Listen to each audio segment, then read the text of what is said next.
Okay, so I'm sitting in my studio doing what I spend most of my own time doing, which is trying to chill out, trying to switch the mind off by concentrating on a simple task like putting blocks together to make shapes, trying to make organic shapes, and it always ends up being square boxes because the technology is like that. It does it to our minds on many levels. I could put the light on so you can see what I'm doing. This is what I'm doing. The phone's plugged into the charger, so I've only got I can only move the phone about a little bit, otherwise I'd be walking around the house showing you the house at the moment. That's the sort of thing I do. That's what I want to do. Rainforest. I live there. Leave Western civilization far behind. That's what my soul needs me to be doing that. So I want to build a cyber rainforest because it's the closest I can get to it. But instead I'm building cyber urban jungle because it's square boxes.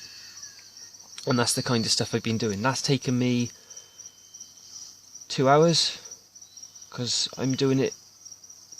I try and do it the easiest way, and they always have their own intricate little things going on. As soon as you put anything complicated like your own ideas into a square box, it throws everything into a different space then, and a lot of the building time is trying to resolve that. At which point I get bored because I realise what I should have done in the first place, and I'll start a new one. So there's stuff like this, looking half built like that. Hang on, I'm going to show you what the back of the building looks like. Because I'm interested in architecture, but this is not the sort of architecture I want to be building. I'm trying to make it more interesting. This is the sort of architecture that happens when I spend my time in square box land,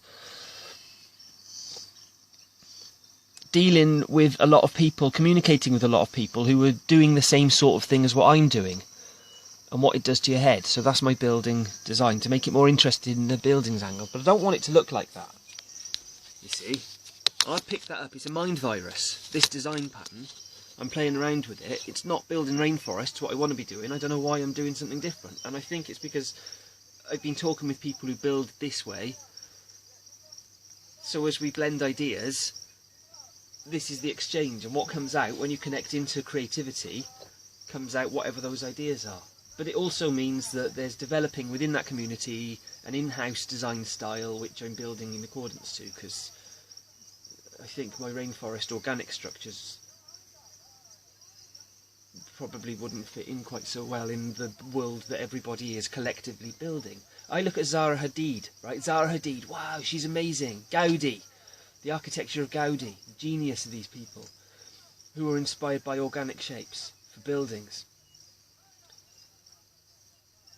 And you can build that fairly easily in 3D, but if you want to build it in a virtual reality so that you can actually walk around in these buildings, that's when it gets much more complicated, because you can't just do the outside shape of a building as one square box. If somebody wants to walk around inside and open and close the doors and have a room in there and all the stuff going on, you know, walking up and down stairs and all this kind of stuff. So resolving these problems becomes a big part of what I'm doing by doing all of this. Even just putting an angled corner on, because it takes up less space than... This is another problem. The more polygons there are, the more facets there are to it, the more complicated it gets, then the slower the whole computer moves. They can handle Minecraft square boxes because they just go... That's all there is to it. Anything that's too complicated for the computer, like a plant that is... every bit of the leaf is curved so it looks smooth, and you can watch water dripping off the bottom of it, and it doesn't look at all like a computer. It looks like fluid, you know, the light bouncing off the water moves as you move your head around it perfectly smoothly. That just takes up so much space in the computer that you have to do it the quick way, which is like having a piece of paper with a picture of a plant stuck on it, and having them, a little curved piece of paper, having a few of them, because the computers aren't fast enough, even in 2015, you know. So all these blocky, it looks like a computer game, square boxes, try and make it more interesting, and I'm just finding ways to do that, to make things more unique. But it's not the sort of thing I want to be doing. I want to start with an oval shape, and that's your main room, you know, flat bottom, a dome on the top, tunnels going off it, a rainforest inside of it, rainforest in a cave, and you have that, and you have loads and loads of little sections of tunnels, and they all bolt together. And the game I want to build is where you get to choose how they're bolted together. So you build this thing, like building Minecraft, putting blocks together, but each block contains a room or a tunnel or half a room, so you can change, like, you can have 2 tunnels here and a room there, and put that block onto that block, or you could just have the 1 tunnel, or you could have a T-junction, or all this stuff. So that's the game I want to be making, because it doesn't exist quite like that yet. But instead I have this, the much level step back from it is making the computer games in the first place. Is I'm making all of those 3D props, but it's up to me to put them into the game engine and learn how to code it. I've got a lot of learning to do, and I'm not going to have enough time to learn how to do all of it as quick as I'd like to, so I have to start sharing my ideas with other people and hoping they'll help me with it. People who can do the bits I can't do. So it's recreational, but it's also work, because it's a computer game asset, and a pack of computer game assets can sell for money. You know, I could finish this stuff, make it look nice, and put it on the marketplace inside Cyberland. And I do that. That's one of the things that I do. But no one really buys much stuff, because the people who are interested in it generally are builders themselves. Or people who are just getting into cyberspace and what it's all about, and just want to buy a ready-made, quick and easy thing. And it's a competitive marketplace, but that pushes me to be a better designer and become more creative, even with square boxes. Things like keeping it small scale so it doesn't take up so much space in there, and I'm learning. I'm learning from the best. I'm looking at the art by Jahan Kidd, some of the designers using this, and they're amazing. People are really into it. And how people can build some of the stuff they build, I'm still figuring a lot of it out. But then there's other people asking me to give tutorials on what I already do know, so I'm getting somewhere with it at least. It is just loads of learning. And what this is on the screen. Oh, I'm spending ages. This is the current one. I'll show you in a minute how many I've got open. I'm working on a dozen projects at a time. I've got tons of this stuff going on. And sometimes I'll take a picture of one of the buildings and upload it to the computer. And then, very, very rarely, one of those pictures I'll upload to show people in the world what I do. So, yeah, that's it. That's what my life's like. In my room. Where a slap in front of me is the keyboard. Look, my piano keyboard. It's not piano. I'm going to turn the light on. Ping. This is my office.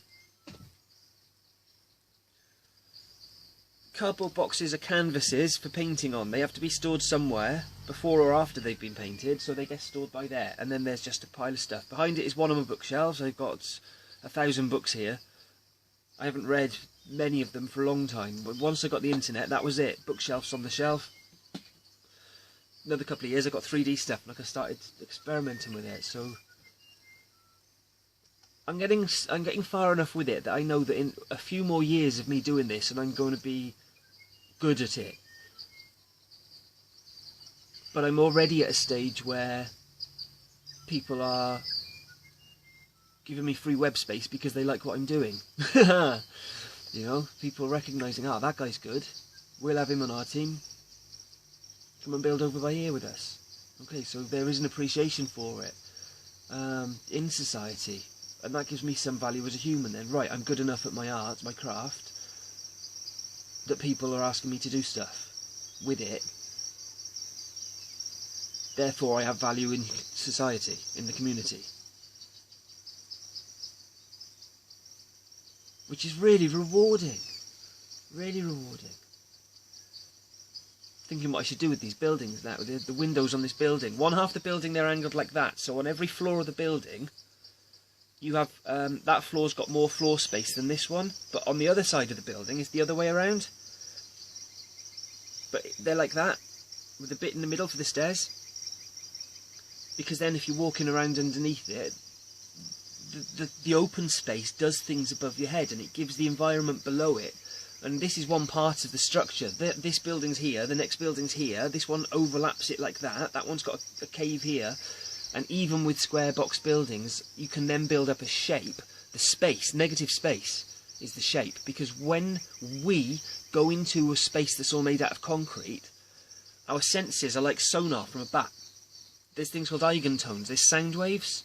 When sound becomes inaudible, so we can't hear it anymore, it's still in the air vibrating. It's just that it's vibrating slower than we can hear.